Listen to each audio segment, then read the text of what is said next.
Expenses की। भाई operating expenses कौन से हैं और ऑपरेटिंग इनकम्स कौन सी हैं? ऑपरेटिंग खर्चे वे खर्चे जो मेरे नॉर्मल कोर बिजनेस जो मेरे।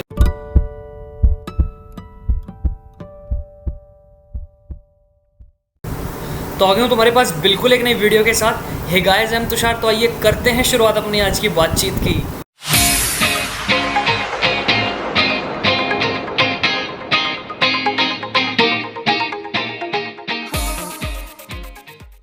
अभी बातचीत सुनो भाई। आज हम बात करने वाले हैं एक इम्पोर्टेंट रेशियो के बारे में, जिसका नाम है तुम्हारा ऑपरेटिंग रेशियो। ऑपरेटिंग रेशियो, इस वीडियो को भाई एंड तक ज़रूर देखना, क्योंकि इस वीडियो में बड़ी ही इंपॉर्टेंट बात होने वाली है। हम याद रखने के तरीके भी सीखेंगे कि कैसे याद रखी जाती हैं चीज़ें।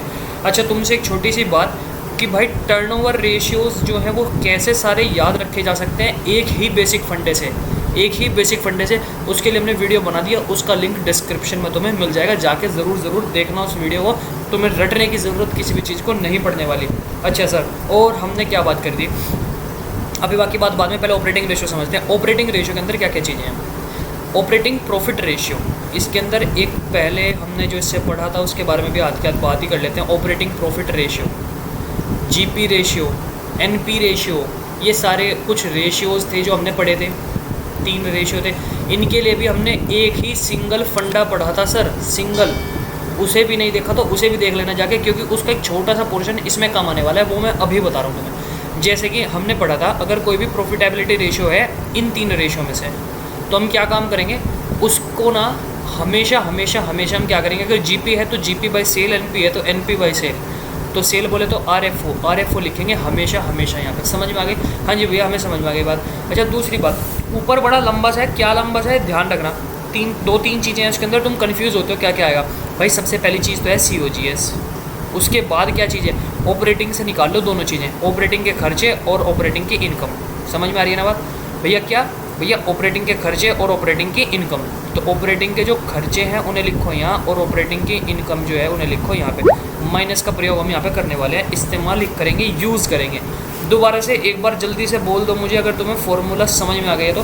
पहला फंडे को इस्तेमाल करते हुए मैं बात कर रहा हूँ ऑपरेटिंग रेशियो की, ऑपरेटिंग प्रॉफिट रेशियो की नहीं, ऑपरेटिंग रेशियो की। तो ऑपरेटिंग रेशियो में भैया आपका क्या, अपॉन में तो कोई पुराना सेल, क्योंकि प्रॉफिटेबिलिटी रेशियो है। दूसरी बात हमने बात करी है इसके अंदर COGS, और फिर उसके बाद हमने बात करी है ऑपरेटिंग से रिलेटेड उसका खर्चा और ऑपरेटिंग से इनकम। पहले लिखो खर्चा और बाद में लिख दो इनकम, बात खत्म। समझ में आ गई? हाँ जी भैया, मैं याद हो गया भाई। याद हो गया ना तो वीडियो को लाइक कर दो अभी के अभी, और जो मैंने 2 ऊपर वीडियोस का जिक्र करा है उनको ज़रूर देखना, क्योंकि वो काफ़ी इम्पोर्टेंट हैं। तुम्हारे याद बड़ी आसानी से हो जाएंगे एक ही फंडे से सारे के सारे रेशियोज़। अच्छा, इसके अंदर थोड़ा सा डिटेल्ड बात कर लेते हैं ऑपरेटिंग एक्सपेंसेस की। भाई ऑपरेटिंग एक्सपेंसेस कौन से हैं और ऑपरेटिंग इनकम्स कौन सी हैं? ऑपरेटिंग खर्चे वे खर्चे जो मेरे नॉर्मल कोर बिजनेस जो मेरा है उसके अंदर जो खर्चे आ रहे हैं। जैसे कि मैं बात करता हूँ आपसे कि मेरा व्यापार है, मेरा धंधा जो है वे कपड़े बनाने का है। मैं कहूँ जैसे मेरे हाथ में पेन है, इस पेन को बनाने का मेरा व्यापार है। अब मान लिया मैं कोई बिल्डिंग खरीद लेता हूँ, तो वही क्या ऑपरेटिंग खर्चा नहीं होगा, क्योंकि मेरा काम पेन बनाने का है भाई, मेरा काम पेन बनाने का है। तो ऑब्वियस सी बात है वो एक ऑपरेटिंग खर्चा नहीं है, वो मेरे ऑपरेशंस का पार्ट नहीं है। ठीक है ना? अब तुमसे बात करता हूँ मैं कि जैसे मैंने कोई खर्चा करा है, मैंने कोई शेयर्स परचेज़ कर लिए, ठीक है, मैं इस तरीके के खर्चे कर रहा हूँ, और वहाँ से मेरे को अगर डिविडेंड के तौर पे कोई इनकम आती है, मेरे को वहाँ से कोई डिविडेंड के तौर पे इनकम आती है, तो वो भी मेरी कोई ऑपरेटिंग इनकम नहीं होगी, क्योंकि मेरा काम पेन बना के बेचने का है। वहाँ से होने वाली चीज़ों को मैं इनकम प्रॉफिट वगैरह में डालूंगा, ना कि मेरी इस तरीके की इनकम को, वो एक नॉन ऑपरेटिंग इनकम हो जाएगी। समझ में आ गई बात? हाँ जी भैया। एक जैसे मैं तुमसे कहता हूँ मैंने बिल्डिंग बेच दी, तो वहाँ पे मैंने जो बेची, अगर मुझे वहाँ पे लॉस हुआ तो उसको भी मैं ऑपरेटिंग एक्सपेंस में नहीं दिखाने वाला, और या अगर मेरे को फ़ायदा हो गया तो मैं उसको भी ऑपरेटिंग इनकम में नहीं दिखाने वाला। आई होप तुम्हें बात समझ में आ गई है। ऑपरेटिंग एक्सपेंसेस और ऑपरेटिंग इनकम यानी कि जो मेरे कोर बिजनेस से रिलेटेड है। भैया क्या इसमें सेलिंग एंड एडमिनिस्ट्रेशन आएगा? भाई आएगा। सेलिंग एंड एडमिनिस्ट्रेशन, मैं पेन बना रहा हूँ उसको बेच रहा हूँ, पेन बना रहा हूँ उसको बेच रहा हूँ, और उसको बेचने में कुछ खर्चा करता हूँ, तो ऑब्वियस सी बात है वो ऑपरेटिंग एक्सपेंस का एक पार्ट है। आई होप तुम्हें बात टनाटन तरीके से समझ में गई।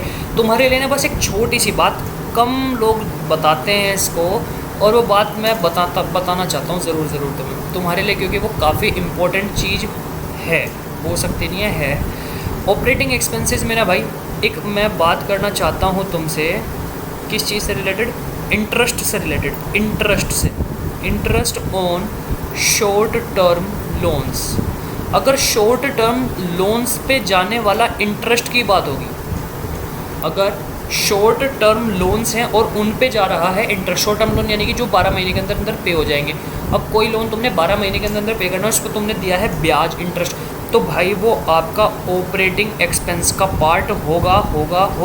आप उसको आप उसको ऑपरेटिंग एक्सपेंसेस के अंदर इंक्लूड करेंगे हर अलग में।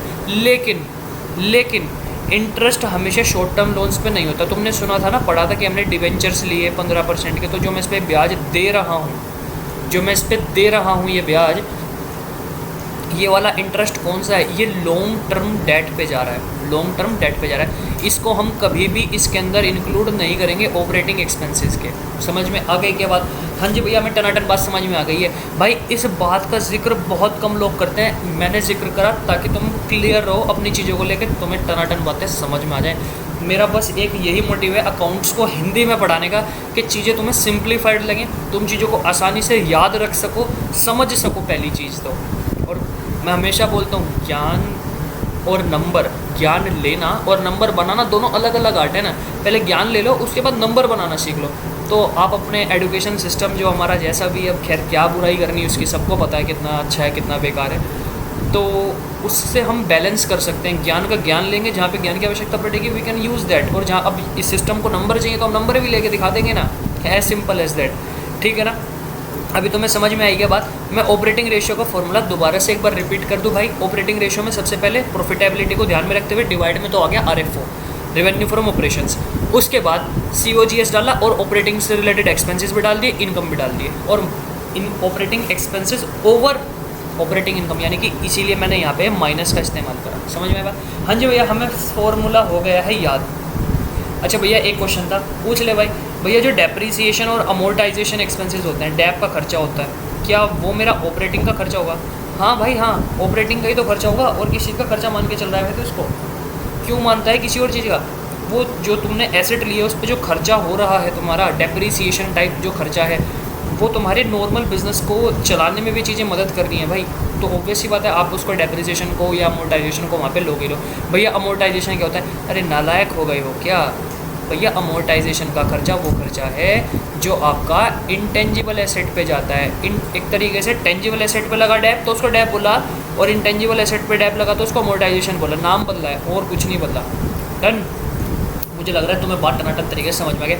अब फॉर्मूला कैसे घुमा लो, कैसे घुमा लो, सुनो। COGS है भैया, किसी हमारी बुक में तो दे रखा है कि सेल्स माइनस GP लिखना, GP लिख दो यहाँ पे तो ये आ जाएगा। अरे भाई अब COGS है, तू इसको जैसे मर्जी निकाल ले, चाहे तू मैं बोलता हूँ इसको फॉर्मूला वो वाला लगा ले अपना, opening inventory plus purchases plus direct expenses minus closing inventory, ऐसे निकाल ले। अब वो तेरा कान किधर से भी पकड़ ले, हमें तो इतना पता है कि बस यहाँ पे COGS है ना, COGS जैसे तू निकाल सकता हो वैसे निकाल ले। समझ में आ गई ना बात? हाँ जी भाई, लाइक ठोक दो, चैनल को करो सब्सक्राइब ज़रूर। और मेरे तुमसे एक छोटी सी अपील, इंस्टाग्राम पे कर लो फॉलो जाके, क्योंकि इंस्टाग्राम पे डलती हैं रील्स शॉर्ट रिवीजन के लिए। तुम्हारा रिवीजन बहुत अच्छा हो जाएगा शॉर्ट रिवीजन के अगर, और तुम चाहते हो अगर कोचिंग लेना, ऑनलाइन लाइव क्लासेस लेना चाहते हो, तो तुम मेरे को व्हाट्सएप नंबर पे मेरे व्हाट्सएप कर सकते हो। टीम का नंबर है, आपका कंसर्न ज़रूर वहाँ पे बिल्कुल कंसिडर करा जाएगा। अगर आप लाइव क्लासेस लेना चाहते हैं, वो कैसे ले सकते हैं कैसे नहीं ले सकते, आप डायरेक्ट व्हाट्सएप पे प्लीज़ कॉल मत करना, व्हाट्सएप करना केवल और केवल अपनी डिटेल्स के साथ। तो जो भी टीम में जो भी मेंबर अवेलेबल होगा वो आपको रिप्लाई डेफिनेटली कर देगा। ठीक है, अब मैं मिलता हूँ तुमसे अगली वीडियो में। भाई अगली वीडियो में। इंस्टाग्राम पे कर लो फॉलो। और एक बात और छोटी सी, कि लिंक दे रखा है डिस्क्रिप्शन में मैंने एक टेलीग्राम चैनल का, सारी की सारी बातें वहीं पे होती हैं, जाके उसको ज्वाइन कर लो। तो मैं मिलता हूँ तुमसे अगली वीडियो में, तब तक के लिए रखो अपना ध्यान। Good night, bye bye and tata, take care.